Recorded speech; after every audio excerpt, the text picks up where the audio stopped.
மீண்டும் உங்களை நாம் சந்திப்பதிலே மிக்க மகிழ்ச்சி அடைகின்றோம். நான் இலங்கையில் இருந்து பதுளை போதனா வைத்தியசாலையில் இருந்து வைத்தியர் கிருஷாந்த் வேதநாயகம். வாதக்காய்ச்சல் அல்லது இந்த ருமேட்டிக் ஃபீவரை பற்றி பார்த்து கொண்டிருக்கின்றோம். இது சாதாரணமாக ஒரு ஸ்ட்ரெப்டோகாக்கை குரூப் ஏ பீட்டா ஹிமோலிட்டிக் ஸ்ட்ரெப்டோகாக்கை எனப்படுகின்ற ஒரு பாக்டீரியாவினால் தான் ஏற்படுகிறது. எங்களை இருதயம் பாதிக்கப்படுகிறது, மூட்டு பாதிக்கப்படுகிறது, தோல் பாதிக்கப்படுகிறது, அதே நேரத்தில் எங்களுடைய மூளையும் பாதிக்கப்படுகிறது. இந்த நோய்க்குரிய அறிகுறிகளை பார்ப்போமாக இருந்தால் முதலிலே காய்ச்சல் வரும். இந்த காய்ச்சலானது மிகவும் பெரிய காய்ச்சலாகவும் இராது, குறைந்த காய்ச்சலாகவும் இராது. ஒரு சாதாரணமாக 100 பாகை ஃபாரன்ஹைட் அல்லது 101 பாகை ஃபாரன்ஹைட் இந்த காய்ச்சலுக்கும். இரண்டாவதாக முக்கியமாக கவனித்துக் கொள்ள வேண்டியது என்னவென்றால் தொண்டை வலி இருக்கு. எனவே நான் முதலிலே சொன்னேன், இந்த நோயானது 5 இருந்து 15 வயசுக்கு இடைப்பட்டவர்களுக்கு தான் ஏற்படுகிறது. எனவே இந்த 5 இருந்து 15 வயசுக்கு உட்பட்ட பிள்ளைகள் ஏதாவது உங்களுக்கு தொண்டை வலி என்று சொன்னால் பெற்றோர்கள் அதை கவனிக்காமல் விடக்கூடாது. என் பிறகு அந்த நோய் இந்த ருமேட்டிக் ஃபீவர் அல்லது வாத காய்ச்சலாக மாற வேண்டிய ஒரு நிலைமை ஏற்படலாம். என்றபடியாலே தொண்டை வலி என்பது கட்டாயமாக நாங்கள் என்ன செய்ய வேண்டும், ஒரு அவதானமாக இருக்க வேண்டிய ஒரு விடயமாக எங்களுக்கு இருக்கின்றது. அடுத்ததாக உடல்ல என்ன செய்கிறது, எங்களுக்கு இந்த முதல் காய்ச்சல் வரும், தொண்டை வலி வரும், அதன் பிற்பாடு எங்களுக்கு இந்த மூட்டுகளிலே வலி ஏற்படுகிறது. மூட்டுகளிலே வலி ஏற்படும். அதன் பிற்பாடு ஒரு பஞ்சித்தன்மை, அதாவது வேலை செய்வதற்கு கஷ்டம், பாடசாலைக்கு செல்ல முடியாது. இது அம்மாமார் என்ன சொல்லுவார்கள் என்றால், பிள்ளை பள்ளிக்கூடத்துக்கு போக கள்ளம் என்று. அப்படி அல்ல, அது இயலாம தன்மையிலே தான் அது அந்த பிள்ளை பாடசாலைக்கு செல்லாமல் கொஞ்சம் இருக்கின்றது. எனவே அந்த பிள்ளைக்கு உடல் முழுவதும் ஒரு வலி இருக்கும், காய்ச்சல் இருக்கும், தொண்டை வலி இருக்கும். அதே நேரத்தில் ஒரு பஞ்சி டயர்ட்னஸ், அதை நாங்கள் மெலைஸ் என்று சொல்லுவோம். அதாவது ஒரு ஏனோ தானோ ஒன்று நிலைமை அந்த பிள்ளைக்கு இருக்கக்கூடியதாக இருக்கிறது. அடுத்ததாக அந்த பிள்ளைக்கு உணவிலே ஒரு விதமான விருப்பமும் இராது, லாஸ் ஆஃப் appetite. உணவிலே விருப்பம் இல்லாத தன்மையை எங்களாலே காணக்கூடியதாக இருக்கும். எனவே இவைதான் சாதாரணமாக ஒரு வாத காய்ச்சல் ஏற்படுகின்ற போது இந்த பிள்ளைகளுக்கு ஏற்படக்கூடிய குணம் குறைகள்.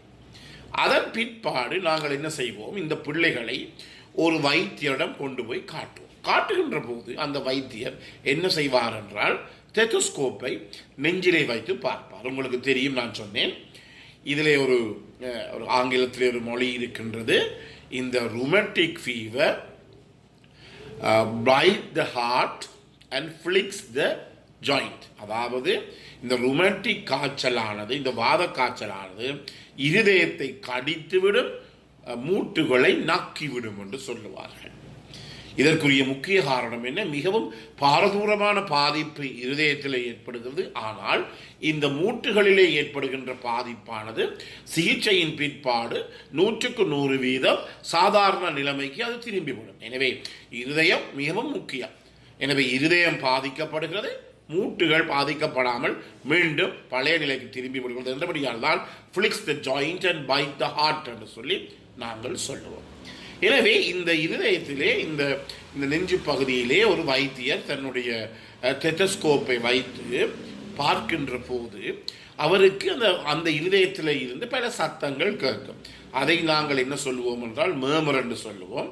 இந்த மேமர் என்றால் என்ன என்றால், ஒரு குழாய்க்குள்ளால தண்ணி ஓடிக்கொண்டிருக்கின்ற போது அந்த ஓடுகின்ற தண்ணி போடுகின்ற அந்த பாதையிலே ஏதாவது தடைகள், பிளொக்குகள் இருந்தால், அல்லது ஓடுகின்ற பாதை ஸ்மூத்தாக நல்ல சாதாரணமாக சீராக இல்லாவிட்டால் அதிலேருந்து கொல கொல கொலன்னு சத்தம் வரும்.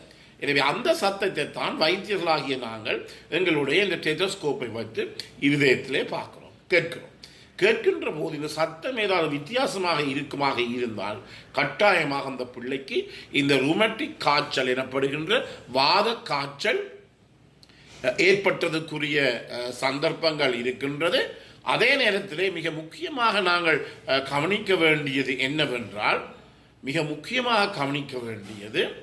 இந்த இடத்திலே நாங்கள் என்ன செய்ய வேண்டும், இந்த பிள்ளைகளினுடைய அதாவது இந்த பிள்ளைகளை நாங்கள் மிகவும் அவதானமாக பார்த்து கொள்ள வேண்டும். ஏனெனில் சில நேரங்களிலே அந்த இருதயத்தை சுற்றி என்ன ஏற்படும் என்றால் அதாவது ஒரு தண்ணி தேங்கும். அதை நாங்கள் பெரிகார்டியல் எஃப்யூஷன் என்று சொல்லுவோம். இதயத்தை சுற்றி இருக்கின்ற அந்த உறையிலே, அந்த கவரிலே சில நேரத்தில் நீர் தேங்கி அதன் மூலமாக பிள்ளைகளுக்கு மிகவும் பாரதூரமான பாதிப்பு, சில நேரங்களிலே சடுதியான மரணம் கூட ஏற்படக்கூடிய சந்தர்ப்பங்கள் இருக்கு. இதை பற்றி நீங்கள் கட்டாயமாக அவதானித்துக் கொள்ள வேண்டும். தேவையில்லாமல் இதை கொண்டு போய் நாங்கள் பிரச்சனைக்குள்ளே எங்களுடைய பிள்ளைகளை மாற்றக்கூடாது. இதனை உடனடியாகவே ஒரு வைத்தியருடைய ஆலோசனையை பெற்று அவரின் பிற்பாடு அவர் என்ன சொல்லுகிறாரோ அதன்படி